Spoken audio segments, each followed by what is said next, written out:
आप सभी का स्वागत है हमारे YouTube channel find the fact पे। जी हाँ, तो चलिए आज हम आपको ले चलते हैं हमारे फैक्ट की दुनिया में।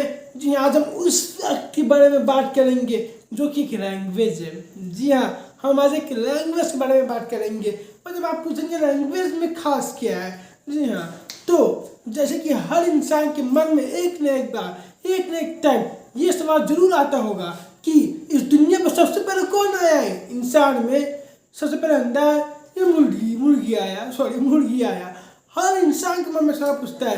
वैसे एक सवाल ये भी उठता है कि इस दुनिया में, जी हाँ, इस दुनिया में सबसे पहले लैंग्वेज कौन आया। अब पढ़ाई तो आज की डेट में इतनी इम्पोर्टेंट है, बिना शिक्षा के इंसान कुछ नहीं कर सकता है। चाहे वो यूट्यूब पे काम हो या किसी भी फील्ड में आपको जाना हो, आपके लिए नॉलेज बहुत ही बेसिक चीज़ है। पर वो नॉलेज, वो लैंग्वेज, ये लैंग्वेज, जी हाँ, लैंग्वेज का शुरुआत पहला लैंग्वेज क्या है हम आपको बताएंगे क्या है, कौन सा है। बट उससे पहले अगर आप हमारे चैनल पर नए हैं तो बताना पड़ेगा या खुद कर दोगे। भाई क्या चैनल है, प्लीज सब्सक्राइब दिस चैनल। जी हाँ, अभी अब हम आपको लेकर चलते हैं हमारी फैक्ट की दुनिया में। तो अब हम जानते हैं कि हमारे दुनिया में सबसे पहली भाषा कौन है। तो जी हाँ, हमारे दुनिया में सबसे पहली भाषा संस्कृत है। जी हाँ, संस्कृत, आपने सही पे कहा, हमारे दुनिया की सबसे पहली भाषा संस्कृत है। अब बोलेंगे संस्कृत, जी हाँ, संस्कृत ही है हमारे दुनिया की सबसे पहली है, सबसे पुरानी भाषा। इसे देव की भाषा भी कहते हैं। जी हाँ, हमारे भगवान की भाषा, परमेश्वर की भाषा भी इसे ही कहते हैं। आपने नोटिस किया होगा जितने भी वेद हो, पुराण हो, जितने भी हो, सारे संस्कृत में ही लिखे गए हैं। और हमारे घर में पूजा होते हैं ना, वो भी संस्कृत में होते हैं। जब हम लोग छोटे थे ना, जब हम नई बार बताता हूँ, जब मैं छोटा था ना, घर में पूजा हुआ, मैं बैठा, पंडित जी ओम भूर्भुवः स्वः संस्कृत मंत्र उच्चारण हो रहा है, बट कुछ समझ नहीं आ रहा है। तो हम लोग बस में उतना समझ तो था नहीं, तो मैक्सिमम लोग संस्कृत नहीं समझ पाते। पता है रीज़न क्या है? हम लोग के बचपन से हम लोग को बताया जाता है कि इंटरव्यू देने जाओ इंग्लिश पूछेगा, एग्जाम देने जाओ इंग्लिश पूछेगा। 12th के बाद संस्कृत का कैरियर बहुत कम देखा जाता है। जी हाँ, 12th के बाद संस्कृत काफ़ी कम, जैसे इम्पॉर्टेंट है कि किसी भी इंटरव्यू में जाओ, किसी भी एग्जामिनेशन में जाओ, इंग्लिश पूछेगा ही पूछेगा। वैसे ही अगर संस्कृत की भी इतनी इम्पोर्टेंस दी जाए तो हमारे आने वाले जनरेशन, हमारे बच्चे भी संस्कृत को समझेंगे। आपको क्या लगता है कि संस्कृत की खाका वर्ल्ड है, संस्कृत कमजोर है? नहीं, दुनिया में जितनी भी भाषा है, सभी भाषाओं की जननी संस्कृत को ही कहा जाता है। संस्कृत को ही खंडित करके पूरे भाषा को बनाया गया है। ये तो हो गई भाषा की बात। अब बात करते हैं डिजिटल वर्ल्ड में।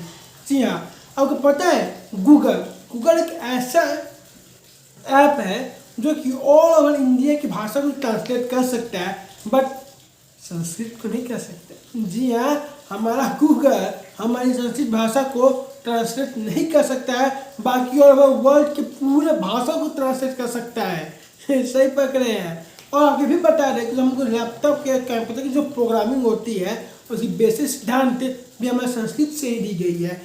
साइंटिस्ट वो भी हमारे संस्कृत का यूज़ करते हैं। जब इतना हमारे संस्कृत का यूज होता है, इतना महत्वपूर्ण है, फिर भी हम लोग आज की डेट में उसको नहीं सुनना चाहते हैं, नहीं पढ़ना चाहते हैं। जी हाँ, नहीं पढ़ना चाहते हैं। हमारे घर में पूजा हो, पाठ हो, कुछ भी हो, कुछ भी उच्चारण संस्कृत। आपने नोटिस किया होगा बहुत, आई थिंक नहीं, पूजा को हिंदी या इंग्लिश में होती होगी, मैक्सिमम पूजा संस्कृत में ही होती है। और सिर्फ हमारे ये इंडिया में नहीं है, पश्चिम के कुछ देशों में भी संस्कृत की महत्व है। बट हमारे दूसरे को छोड़ो यार, अपने इंडिया का देखो, संस्कृत जननी हमारे इंडिया की, बट आज वैल्यू कुछ नहीं है, नथिंग के बराबर वैल्यू। स्कूल में जाओ, संस्कृत क्लास आता है, बच्चा क्या है संस्कृत है, एग्जाम में जाओ, संस्कृत के एग्जाम में 2 दिन पहले पढ़ के निकल लिए। साइंस का एग्जाम, साइंस का पेपर हो, कॉमर्स का पेपर हो, आर्ट्स का पेपर हो, बच्चा मेहनत करता है, 1 साल 2 साल मेहनत करता है। बट किसी बच्चे से पूछो तब कौन एग्जाम में, अरे ये संस्कृत है, 1 दिन पढ़ के निकल जाएंगे, सब हो जाएगा। ऐसे होता है हम लोग के आसपास ये वैल्यू है संस्कृत की, जिसे देव की भाषा कहते हैं। जी हाँ, उसे ही देव की भाषा कहते हैं। उस संस्कृत की यही वैल्यू है हमारे पास। अगर संस्कृत की वैल्यू बढ़ाना है तो इसको मेन में रखो ना। मेन में हिंदी हो गया, इंग्लिश हो गया। क्यों? इंग्लिश कंपल्सरी है, बट इंग्लिश अपनी लैंग्वेज नहीं है। सॉरी, बट इंग्लिश अपनी लैंग्वेज नहीं है। अपनी लैंग्वेज संस्कृत है, हिंदी है, भोजपुरी है, बहुत सारी अपनी लैंग्वेज है। बट इंग्लिश अंग्रेजों की लैंग्वेज है। हम गुलामी तो छोड़ दिए, बट आज भी, जी हाँ, आज भी उनकी ही लैंग्वेज, उनकी ही अकॉर्डिंग को हम फॉलो कर रहे हैं। इंग्लिश ही, कहीं भी इंटरव्यू में जाओ, कहीं भी कुछ में जाओ, क्वेश्चन आंसर इंग्लिश में आएंगे। मैक्सिमम क्वेश्चन आंसर इंग्लिश में आते हैं। मैक्सिमम इंटरव्यू भी इंग्लिश में ही होते हैं, मैक्सिमम। इधर हिंदी को कुछ दर्जा मिल रही है, बट संस्कृत हमारी कहीं नहीं है।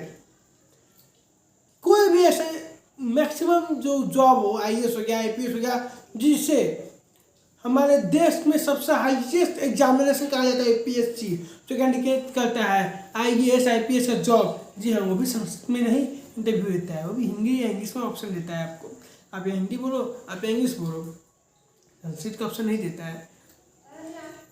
महत्व समझो यार, संस्कृत अपना भाषा है, उसकी महत्व समझो, उसे पढ़ो। ऐसे ही नहीं, सभी भाषाओं का जननी उसे कहा जाता है, ऐसे ही नहीं। तो जैसे कि हमने टॉपिक पे आते हैं, ये तो उधर उधर की बात हो गई। जैसे मैंने आपको कहा था कि हम आपको ये बताने वाले दुनिया की पहली लैंग्वेज कौन सी है। तो दुनिया की पहली लैंग्वेज हमारी संस्कृत ही है। और तो और ये हमारी दुनिया की पहली लैंग्वेज है, सारी सबसे पुरानी भी पहली होगी तो पुरानी होगी ही। और जैसे कि मैंने आपको कहा था, ये देव की भाषा है और सारी भाषाएं इसी से निकली हैं, इसी वजह से इसे जननी कहा जाता है। जननी कहा जाता है। तो आज हम जाने ये कुछ फैक्ट के बारे में। तो अब कल क्या जानेंगे, एक क्वेश्चन होगा ना, कब व्लॉगिंग आएगा या कोई यही फैक्ट आएगा, बता दूं या छोड़ दूं? क्या नहीं बताऊंगा? अरे जान लो भाई, जान लो, कल भी एक ऐसा ही क्वेश्चन आएगा। जी हाँ, वो क्वेश्चन क्या है ये तो सरप्राइज रहेगा ना। कल फैक्ट आने वाली है, क्वेश्चन आएंगे, धाका क्वेश्चन। सुनने के लिए बने रहे हमारे चैनल के साथ फाइंड द फैक्ट पे। अगर आप हमारे चैनल को सब्सक्राइब नहीं किए हैं तो कर दो ना।